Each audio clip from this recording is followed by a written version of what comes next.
Hello, my name is Sasha Thimler, and today I am going to be doing a cardiac assessment on my patient.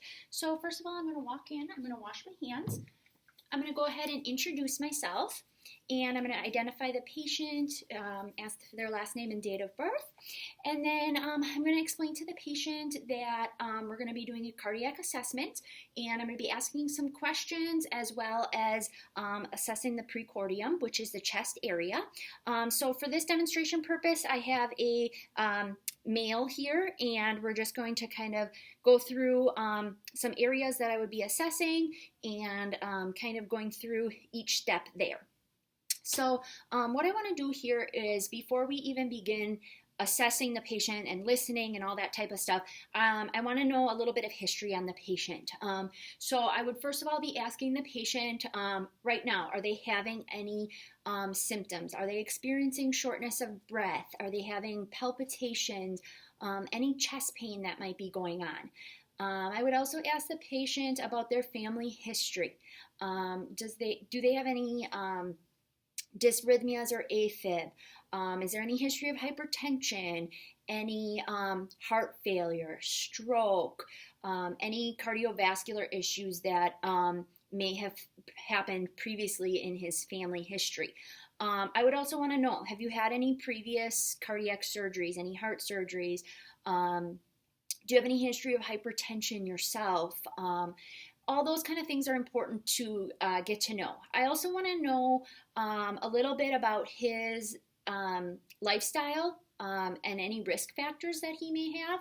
So I want to ask the patient, do you currently smoke? How many alcoholic beverages do you drink per week?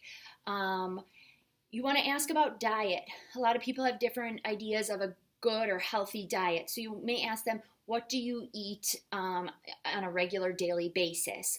You'll want to ask them, do you exercise, and what that may look like? Do you go for walks, or walking around the house? Is that what you consider exercise? So you want to assess some of those things. And then lastly, you want to ask about medications. This is very important when you're dealing with the cardiovascular system, because we do give a lot of medications and those can make dramatic changes. So you'll want to ask the patient if he's taking any anticoagulation medications. You'll want to ask him if he's taking a water pill. For men, you'll want to ask if they're taking any erectile dysfunction medications. It's important to tell the patient that these things are confidential and it's between the patient and the care providing team. But you can explain that the reason we ask these questions is that if we were to give, let's say, nitro, and he is taking erectile dysfunction medications that we're unaware of, he could have an extreme decrease in blood pressure, causing severe hypotension. So that's why we ask these questions, and it may be an uncomfortable conversation, but it's important that we know the truth, and there's reasons behind that. And generally, if you explain the reasoning behind it, they're agreeable. So you just want to make sure that you know all the medications. You should be checking the chart as well. So those are some of the things that you want to do prior to the actual assessment of the chest area. So now that we have the history, we want to just kind of inspect the chest area. So we're just inspecting, looking at it here. We're looking for any pulsations, lifts, heaves, any vibrations, or any movement, abnormal movement that we may see. I want to note that the apex is actually, it's kind of opposite if you think of it. The apex is actually going to be down here, while the base is more at the top. And then there's going to be 4 areas that we're looking at. So the aortic and the pulmonic are both the second intercostal space, and then the aortic is going to be on the patient's right side, and directly across is the pulmonic on the left side, second intercostal space. Then if we go down a little bit, we have the tricuspid, and that's the 4th intercostal space on the left-hand side of the patient. And then you keep going down a little bit further, and in the 5th intercostal, mid-clavicular, is our apical pulse. And that can be also called the mitral. So those are the 4 valves that we're going to be listening to and assessing. When you're assessing those, you use the diaphragm of your stethoscope.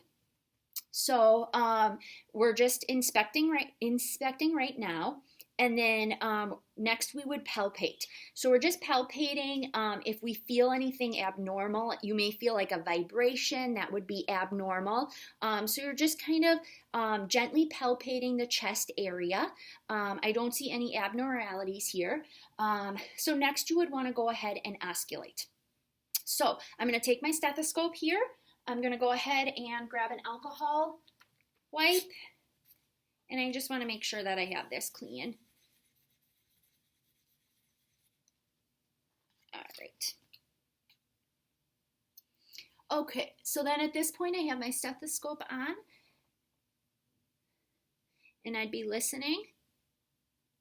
Aortic, pulmonic, tricuspid, and then the apical here.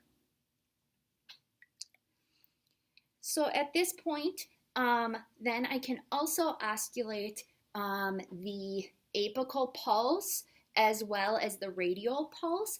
And what I'm doing here is I'm looking for a pulse deficit. So what I would do is I'd again have my stethoscope on, placing it on the apical. My patient does not have arms, but I would be holding the radial pulse here, and I'd listen for a full minute, and I would see if there's a deficit. This deficit could be indicating that there's a dysrhythmia. The patient could have AFib that's causing that, but you would want to make sure that you're listening as well as holding with your hand the radial pulse. Another thing that you'd want to be listening for are the murmurs, which is just a turbulent blood flow that you may hear. You'd also want to listen for stenosis, which is narrowing of the artery. You might also hear some regurgitation, which is when the valves do not close properly and there's backflow. So I just want to point out too that when you're listening, you're going to hear S1. So the lub is going to be the tricuspid and the apical. And that's the closing of those valves. Then for the S2, which is the dub, you're going to hear the aortic and the pulmonic. And that's the closing of those two valves. So that's your lub dub. Now, if you listen with the bell, you may hear an abnormal sound of an S3 or an S4.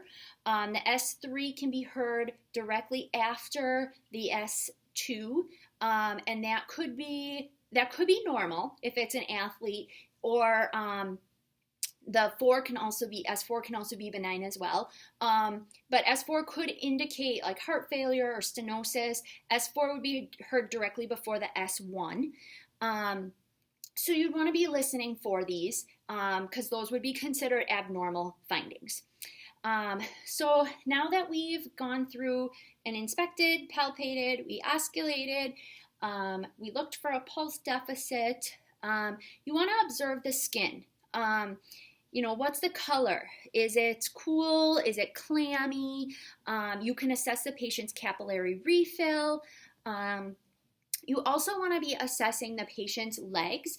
My patient doesn't have legs here, but what we would do is we would be assessing, again, the color, if there's any edema present, and we want to kind of figure out if there could be two problems. It can be a venous insufficiency or an arterial insufficiency.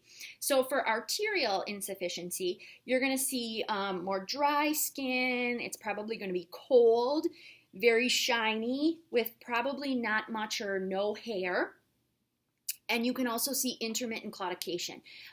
So when they're walking, they may experience pain, and then when they stop, the pain stops. So that would be something for you would see with an arterial insufficiency. Venous, on the other hand, would be edema, warm, cramping.